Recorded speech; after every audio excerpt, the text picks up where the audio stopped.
Alright, you are now listening to the Rivals Request Line, where we take calls from across the multiverse and beyond to see if you can ignite the battlefield. Today's calls are coming from my hometown, New York City, from 6 of the Big Apple's most rotten. Let's see if we can get them a spot in the roster, or if these boys are going back in the raft.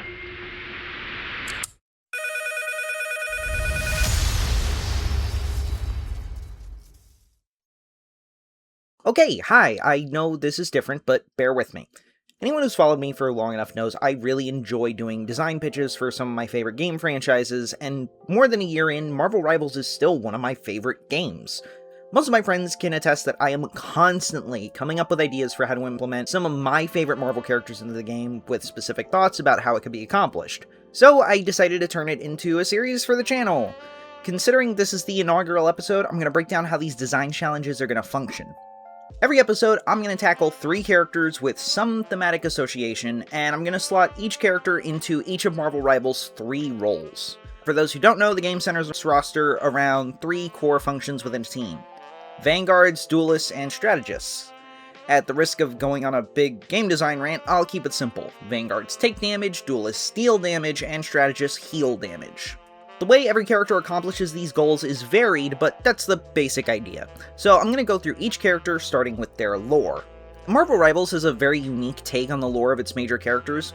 Some characters like Spider-Man, Wolverine, and Squirrel Girl fit pretty closely with the essentials of their comic counterparts. Others, like Penny Parker, Captain America, and Venom, either remix or heavily alter bits of their backstories in ways that I find really interesting. Mostly as a microcosm of this game's story, pulling from all corners of the Marvel multiverse, both in-universe and out. I'm then gonna explain their kit, or their general ability set. In keeping with the lore stretching to fit the game, the gameplay might stretch a bit to fit the lore.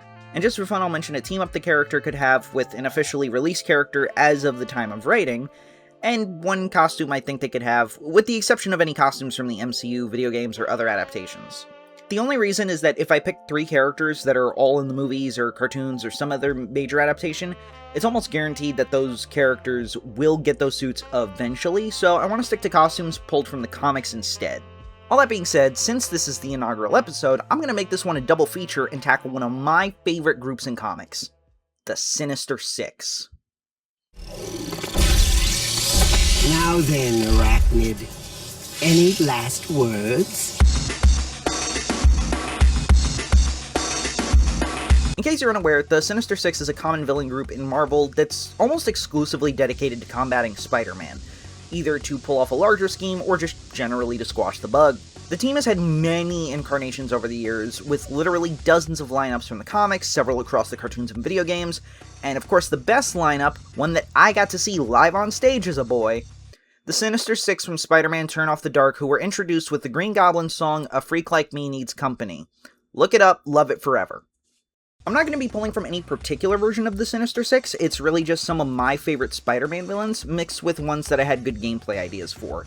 But the team itself, I'd say, is the result of the time stream entanglement, leading to a coalescence of supervillains attempting to pull off the greatest heist in the multiverse. And to do that, you need a strong leader. And now let me introduce my assistants.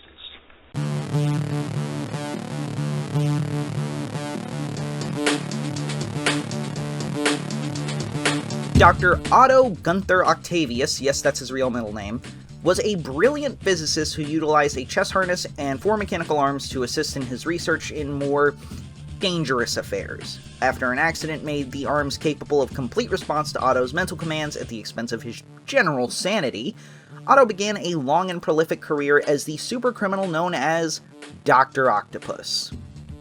Doc Ock is kind of perfect for Marvel Rivals.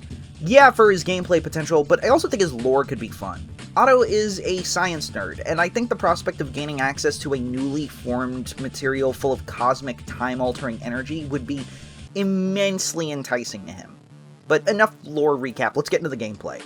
Doc Ock makes the most sense in my mind as a Vanguard, specifically what's known as a Brawler tank, which is a type of tank focused on melee combat and holding enemy attention up close. I figure that his arms make for a much larger hitbox and a decent amount of range for melee attacks, but not so ridiculously long like Mr. Fantastic, who basically just has a ranged attack that's disguised as a punch.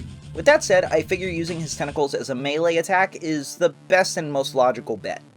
Much like Hulk, this won't have too much of a combo aspect to it, but it's still going to be viable to handle enemies in a moderate range. Building out his kit from there is more a matter of how much we want to do with the arms, or rather, how much the arms can do. An easy one for me is a simple block, with Otto wrapping the arms around himself to protect him from the front. When they unwrap, I kind of want them to burst out and smack enemies in front of him, pushing them back, which will be an especially good deterrent against enemies like Iron Fist or Hulk. I also like the idea of Otto being able to use the arms to pull in single targets for a one-on-one, much like Spider-Man, making him an ideal tank to handle backline supports. I think it would also make sense to give him a state where he stands on the back two arms to gain height, since it's both a very iconic Dr. Octopus thing to do, and it allows for a ground-based tank that can also just punch a flying enemy. And just for fun, I want to use an idea from a very specific source, a toy of Doc Ock that I had back when I was a kid. I want to have Ock convert two of the claws on his arms into buzzsaws and pierce through enemy lines, sending them flying. For his ultimate, I want to pull from a less niche but equally influential source, The Amazing Adventures of Spider-Man at Universal's Islands of Adventure. That ride story features Doc Ock and the Sinister Syndicate? Really? There's only 5? Oh, okay. Anyways, Ock and his cronies use an anti-gravity gun to hold New York for ransom. So, for his ultimate, I want to see Doc pull that gun out and use it to create an anti-gravity zone. Kind of akin to Invisible Woman's ultimate, but rather than healing, this would simply make all the enemies float involuntarily. Now, allies would also be able to use this, but they'd be able to control the floating, like in the anti-gravity effect areas in the Empire of Wakanda maps. I think this would not only reflect Otto's status as like a true mad scientist, but also create unique flanking opportunities, disrupt enemies behind cover, and just generally sow chaos on the battlefield. Team-up-wise, I think Otto could actually go a lot of ways. We could go with the No Way Home route and pimp him out with some Stark Tech, have him ally with fellow Spider-Man villain Venom, or just give him a completely random character to team up with, like, I don't know, Star-Lord or something. But personally, I'd love to see him team up with Spider-Man himself. Maybe have Peter augment the burst on Otto's shield state, so that enemies who get hit also get webbed up. And for an alternate costume, I'm actually a bit torn. Part of me wants to see Otto don the superior Spider-Man costume, but that might be better suited for Peter. So I'm gonna say that we go with the superior Octopus costume instead, even though it's not as popular. So we've got the brains down, now let's look at the brawn.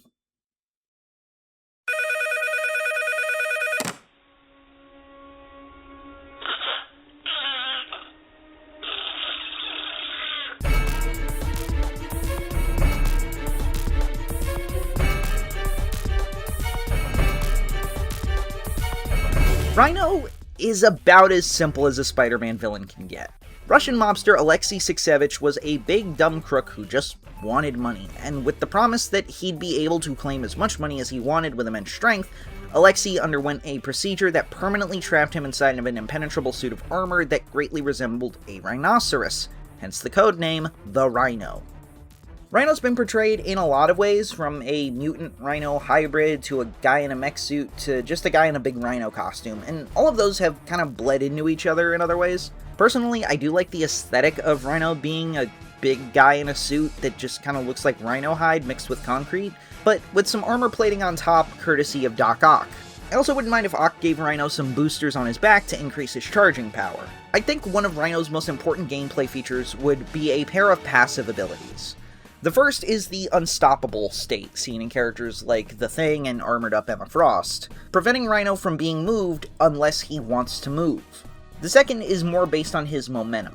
I want Rhino to live up to the hype of being an unstoppable beast, with him building speed as long as he's running in a straight line, but making it harder for him to turn as his momentum builds. Because of that, I think dedicating a button to him stopping on a dime would be useful, but it would have to have a slight cooldown so you can't keep spamming it to get him through tight spaces. This gives Rhino a lot of potential as a dive tank, especially when paired with a primary melee that uses his momentum to deliver a truly truck-like sucker punch. Rhino should also, of course, make good use of his horn and have an ability that allows him to charge and pin enemies. However, unlike other pinning characters like Thor and Angela, I want to be able to kebab an entire team in the right circumstances, rewarding positioning and the element of surprise. Rhino should also be able to generate bonus health proportionate to the number of nearby enemies to ensure he can survive the amount of assault he'll get by being a big, dumb distraction. For his ultimate, I want to see Rhino abuse those boosters and take to the skies, disappearing off the map to drop down in a specific location and stun every enemy in the area. Team-ups for Rhino are a bit tricky since he's a very simple character, but I think Rocket enhancing his boosters would be a lot of fun. Like, with the press of a button, Rocket's modifications would kick in and give Rhino an increase in forward speed, but also a massive improvement to his turning capabilities, making Rhino a bit less lumbering. I also think that Rhino's gambling buddy Gambit could serve the same purpose by charging Rhino with kinetic energy. Alternate costumes are also a bit tricky, but the more robotic take on Rhino from the 1610 Ultimate universe would be killer, both appeasing the fans of Robo Rhino and keeping the general frame of the more traditional take on the character. So, with both Vanguards out of the way, that opens us up to look at some potential duelists. Full transparency, the two duelists I picked for this lineup are just my two personal favorite Spider-Man villains, which may reveal to many of you that I have poor taste. I guess clothes do make the man.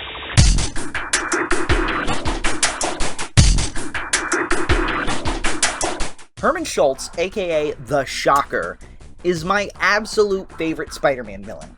To me, he does kinda embody an anti-Peter Parker rather than an anti-Spider-Man. A normal-ass schlub who struggles to keep a job but instead uses his skills to make ends meet as a bank robber. No adaptation has ever touched this, but Shocker made his own gauntlets in the prison workshop. Paired with Shocker's insulated suit, he is a tough customer, capable of knocking down entire buildings with his seismic gauntlets. Shocker's suit has also been modified in some comics and adaptations to also have the ability to emit shockwaves throughout the suit itself, rather than just the gauntlets, which could be fun to see in gameplay. That being said, I want to see Shocker be able to alternate between melee and ranged attacks.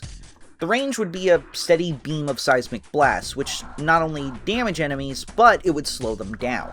Melee-wise, I want to commit to Shocker being an absolute brawler, swinging like a maniac and giving enemies a little bit of knockback with every punch. Commensurately, Shocker should have abilities suited for switching between these two playstyles.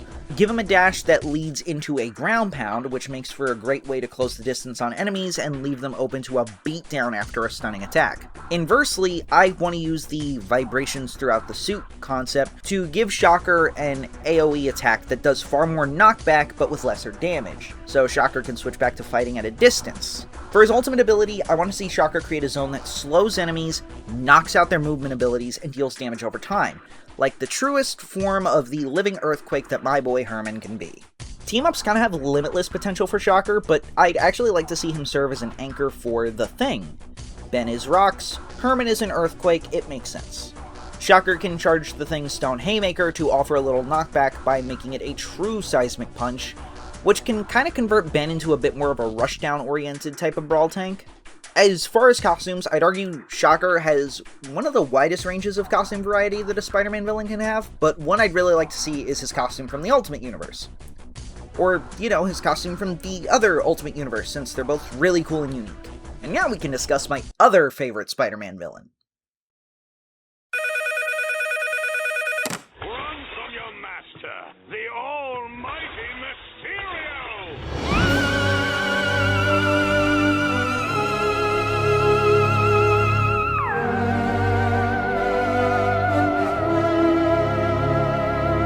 Y'all know me, I'm a big movie guy, and I love things that are ostentatious. Naturally, I absolutely adore the former visual effects artist turned criminal master of illusions known as Quentin Beck, the marvelous Mysterio. Part of what I want to do with Mysterio is expand his potential and lean on this version actually having some mystical abilities, like the period from the comics where he was demonically empowered, or like the version from Shattered Dimensions. It makes for a good reason why Beck can be a solid combatant without leaning on the drone thing from the MCU, even though I do think that was a good idea and worked for that story. Mysterio's primary fire should be identical to Doctor Strange's, but with a bit more damage. This is partly because it's a very simple attack, but I also like the idea that Mysterio pulls influence from actual sorcerers to sell the legitimacy of his power. Likewise, it'd be fun to give Mysterio the same levitation ability as Strange, allowing for easy traversal, escapes, flanking opportunities, and aura farming. But the bulk of his playstyle is going to be based around deception. I want Mysterio to be able to make illusions of himself. Important to note, these are not like Loki's clones. They can't affect enemies or allies in any way, and they only take 1 or 2 hits before they disappear in a puff of smoke, but the trade-off is that they can move and perfectly copy any movement made by the real Mysterio. To avoid confusion, allies will see all duplicates as a translucent green, so they'll be able to spot the real deal. This will be important for later. The main mechanic this will pull from is actually a move from the Apex Legends character Mirage. Mirage has an ability, which we're going to copy note for note for Mysterio, where he can turn invisible for a brief moment and then create a ring of duplicates that mimic his movement, distracting enemies and generally making him and nearby allies harder to hit. I also think that it would be cool to give Mysterio an ability to help allies by doing the same. Except in the case of allies, he'd turn them invisible for a moment and then create 2 duplicates next to them. But the order of which one was the real among the duplicates would be completely random, which forces the enemy into a little bit of a shell game for a moment. The main idea I had for an ultimate, and this might be a little unfair, but it would be fun, is to turn Mysterio into a true magician and shuffle the deck on everyone. Everyone in a certain radius would briefly turn invisible before turning into Mysterio himself, with all of his abilities. It'll even change the nameplates above you to simply Mysterio. Your team will still be able to identify each other, but the kicker is that this turns on friendly fire for the enemy team. So yes, enemies can still kill you and your team as the Mysterio army, but they're more likely to kill each other if you group them tightly enough.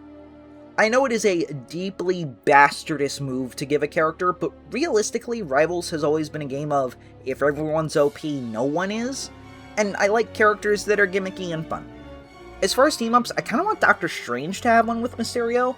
Ideally, he uses magic to reinforce Mysterio's illusions with the Shield of Seraphim, so they become a little tougher. This would also generate bonus health for Mysterio or whoever he's made duplicates of. As far as costumes, I would kill for Zombie Mysterio. There's something just so creepy and cool about the bowl being cracked open and revealing a whole brain where his head should be, but it's also not so gory that it would break the T rating of the game.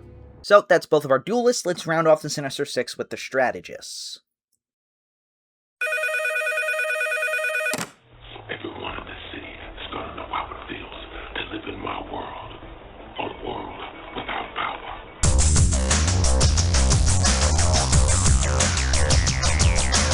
Aside from Doc Ock, Maxwell Dillon, aka Electro, is the first villain I came up with for this series. I think characters with elemental and energy powers lend themselves well to being strategists, with Luna Snow, Gambit, and Adam Warlock proving that point rather well. So after the accident that gives Max his powers that turn him into a living battery, it only makes sense that he can charge up his teammates. For starters, I think Max should join Ultron as an air support. Electro can fly, and I want to give him an ability to simply teleport short distances in the blink of an eye, mostly as another unique way to keep flight mobility, well, unique. His primary fire should be a burst of electricity that ricochets between enemies and allies alike, damaging the former and healing the latter. This gives Electro an aspect I deeply enjoy from Gambit, Dagger, and Adam Warlock, that being their ability to heal allies that aren't within line of sight by ricocheting shots off of walls or other allies. The trade-off is that the sparks are going to lose their potency as they bounce between targets. I also think an ability similar to Human Torch's Fire Cage would be useful, but instead of damaging enemies, it would heal allies and slow enemies that are caught in the zone. Rounding out his basic abilities, I want Electro to be able to absorb energy from enemies, just drain the natural electricity off of them, and we'll say that this works on sort of a proportional system, like 10% of the enemy's remaining health plus 50 is a flat fee. It would then boost Electro's next few healing shots, so it's ideal for situations where your whole team is both in danger and grouped together. For his ultimate, I want something similar to Scarlet Witch's ultimate, a large AoE burst with a long charge up. The difference is that Electro isn't going to kill or even hurt you too badly.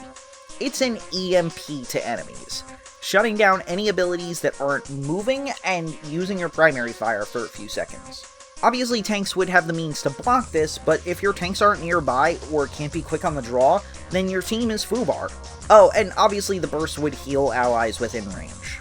One team-up that Marvel Rivals can't get away from is the modification of Storm's Omega Hurricane, so why fight it?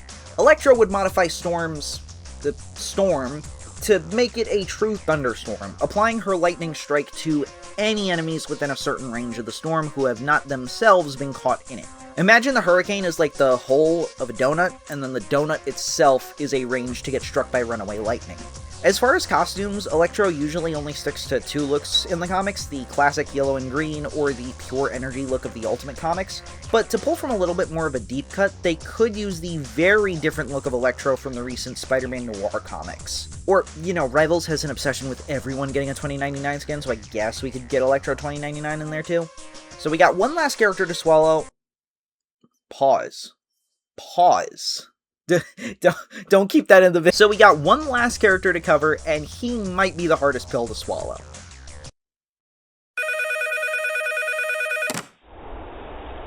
Marco? Marco?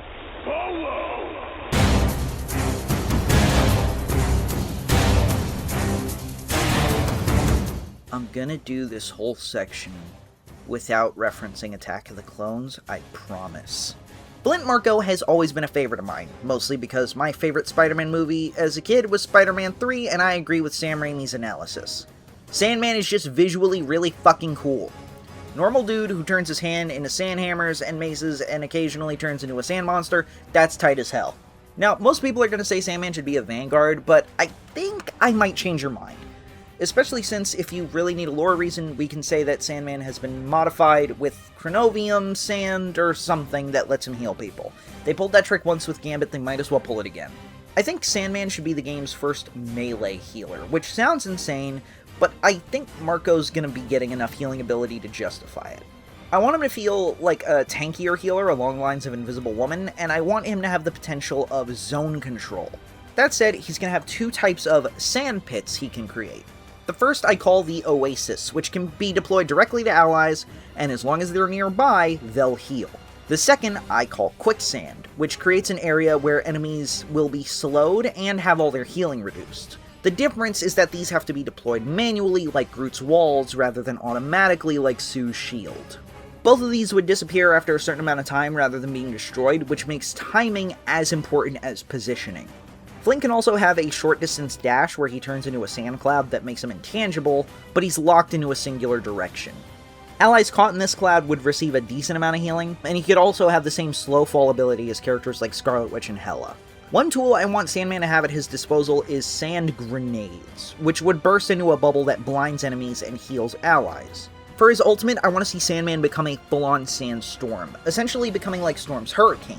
But Flint's Sandstorm form would heal allies, of course, but also blind enemies and slow them down. It would also deal damage over time to enemies, and it would have to have a pretty wide range, because, as we all know, sand is coarse and rough and irritating, and it gets everywhere. I lied, bitch! I will always joke about that scene when I mention sand. One great idea I had for a team-up is with the Human Torch. Essentially, when Sandman places that quicksand trap, Johnny can place one of his flame traps on top of it to create a glass structure that blocks enemies off and damages ones that are nearby when it gets made. I don't know, I thought it was just like a fun way to combine Flint's powers with someone else on the roster. And as far as costumes, Sandman doesn't often change his look, even across universes, but he did briefly wear a super lame costume as part of the Frightful Four, and I think that could be fun. And now we can. And that's our show today, listeners. Dr. Octopus, the Rhino, Shocker, Mysterio, Electro, and Sandman, the Sinister Six, slipping into the Super Assembly and asserting supremacy in Marvel Rivals. If you've got recommendations for these guys or anyone else who should call in, drop us a call down below. This has been the Rivals Request Line, and we'll see you on the battlefield. Whoa, hey, it's the end of the video. Real quick, gotta thank the patrons, especially Spark Plasma and Devrick Fide. If you like the video, drop a like, comment, subscribe, share, all that jazz. Check out the other channel that I host on, Cursed Cinema Cube, where me and my friends Josh and Gwen goof on cursed movies. If you want to support the channel financially, then use code Chimera Films in the Fortnite item shop so your purchases send me some kickback. Alternatively, support the channel on Patreon for early access, exclusive videos, and more. And lastly, follow me on Blue Sky, Instagram, and join the Discord or server for updates. Okay, bye!